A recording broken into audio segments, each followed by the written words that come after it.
Good afternoon, everybody. Good afternoon, Sharona. Om Shanti. Hello, Tamar. Hello.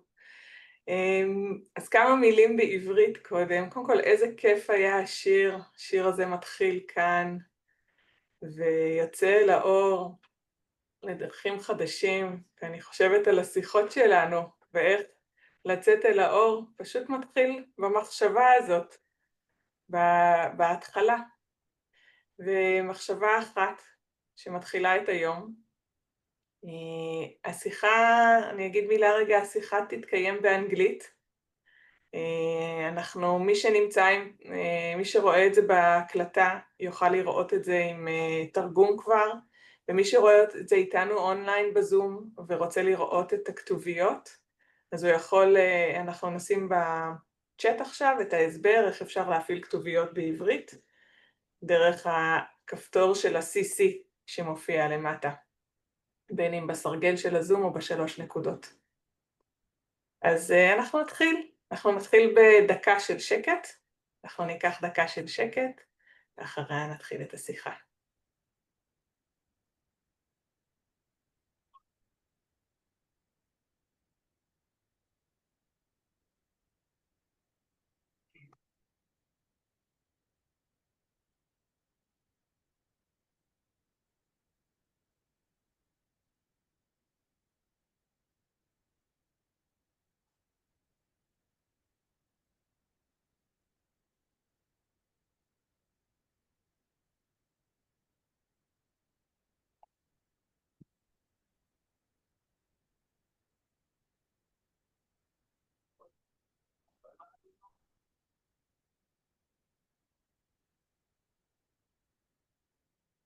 So Sharona, share with us, what is the sentence for today?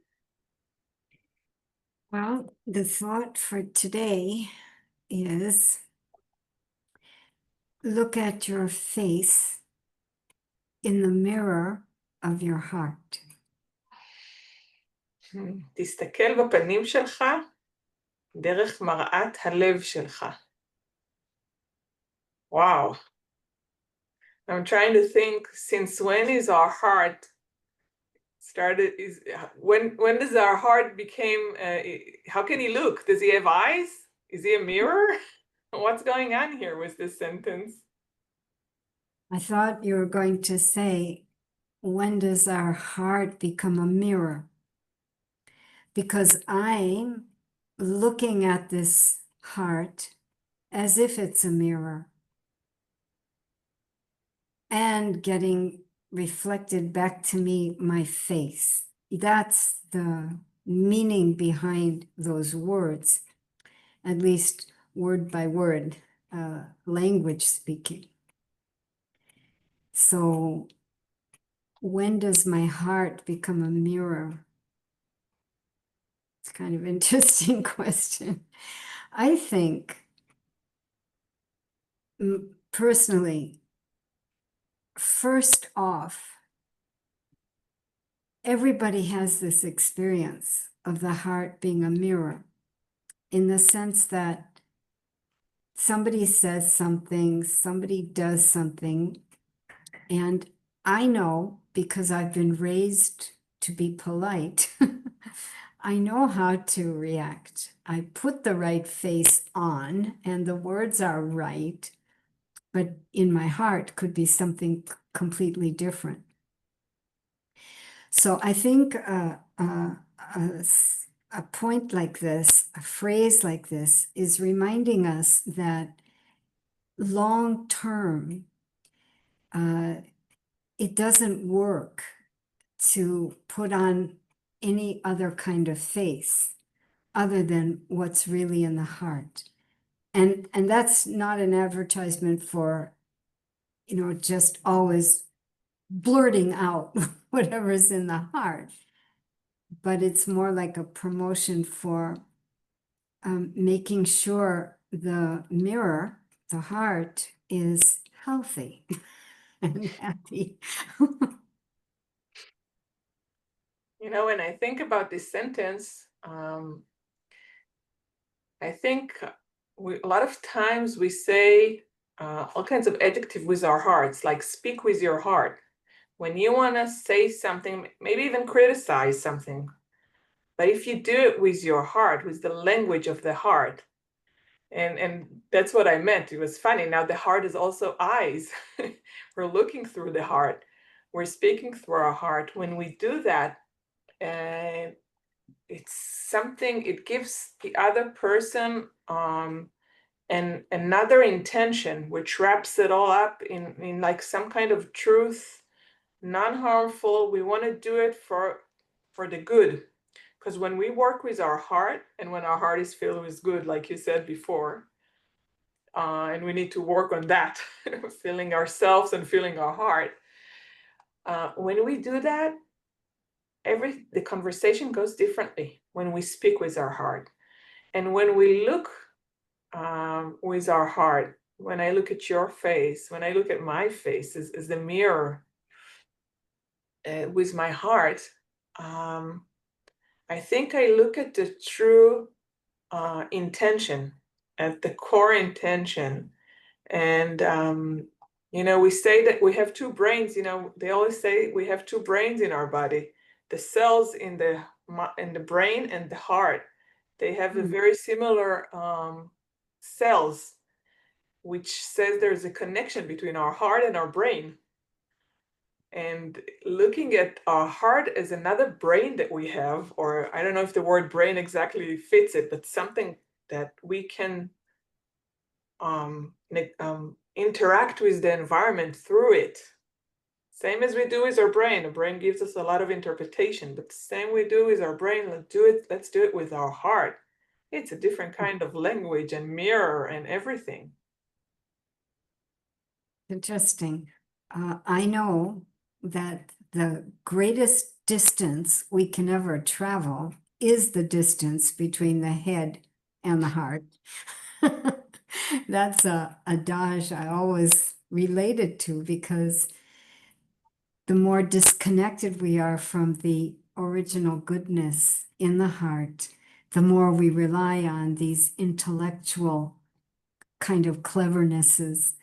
And that just makes us further and further from what is natural and what makes us feel good and what makes relationships better. Because I was thinking, and it might be just the English, but I don't know about doing things with the heart. You used the word with.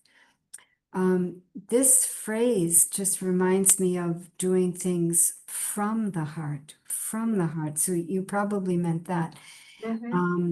Yes. Because, like, for example, when I say, I love you to God, for example, is it from the heart?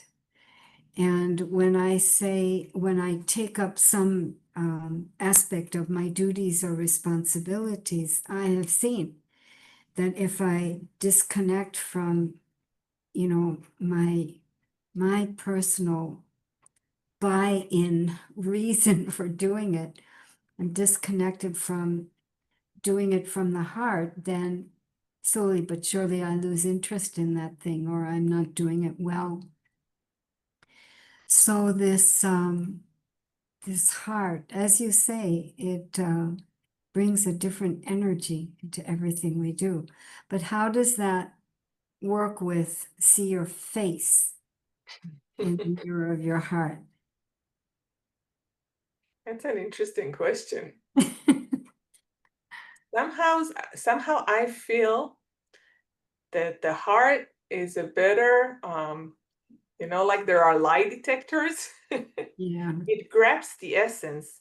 They usually right, say that a person's what he speaks is like 7% of the communication between us. And right. our face and our gestures are a lot more. And I think that the heart understands it better, because that's what we're talking about, talking subtle energy that goes between us. So even if you don't understand, or we said the English incorrectly, you do understand what I meant. You didn't. Yeah, So yeah. I think something like that, it grabs the essence of it. That's really nice. And it's interesting because what I was thinking of was, when we're using a physical mirror and looking at our face, I mean, why? It's because we want to make our face beautiful. Hmm. We want to make it attractive and acceptable to people. And that mirror invites us to think more about our physical appearance, when actually, as you say, what it really is about is a vibration that I'm emitting. I remember there was once, this was decades ago, I was entertaining in my home. This was really before I even started Raja Yoga.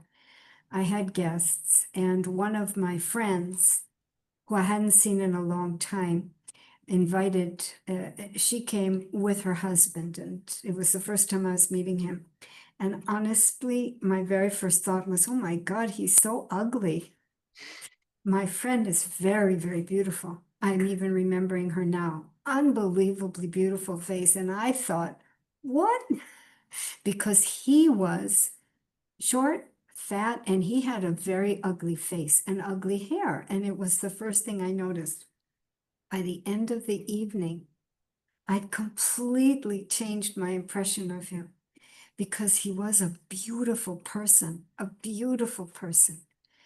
So what was that fellow using to create such gorgeous self-esteem, self-confidence, self-respect that he wasn't bothered by his physical appearance at all? It must be that he had some other mirror he was looking at, because he was really one of the most beautiful people I've ever met. And I got to spend a lot more time with them as a couple. And honestly, just genuinely a thoroughly good person. So you're saying, I'm trying to understand if you're saying that he was looking at himself. You think he was looking at himself, or you started looking with your heart at him, and then No, no, what I think is, if I was seeing him vibrationally and it was coming from the heart, that would only be because he himself would have been doing this. mm, If his habit would have been looking in a physical mirror, and this has become our image of ourselves. It's what is physical. If we're all made up, I remember one time one woman came to one of our conferences, and it was overnight conference, and there was a chance for early morning meditation, which happened at the last moment. And I went to her room to tell her, come, this is going to be so good. She said, no, no, I haven't put on my face yet. So she was going to miss this gorgeous chance to meditate together with some very powerful yogis, because in her opinion, she wasn't presentable. So it's almost as if all our attention in making me presentable is external. He didn't do that. For some reason, he had some other mirror about what makes him presentable. And that, that's like a perfume which introduces you before you open your mouth. that's a very important. I really like this this thought that the minute that our inner thought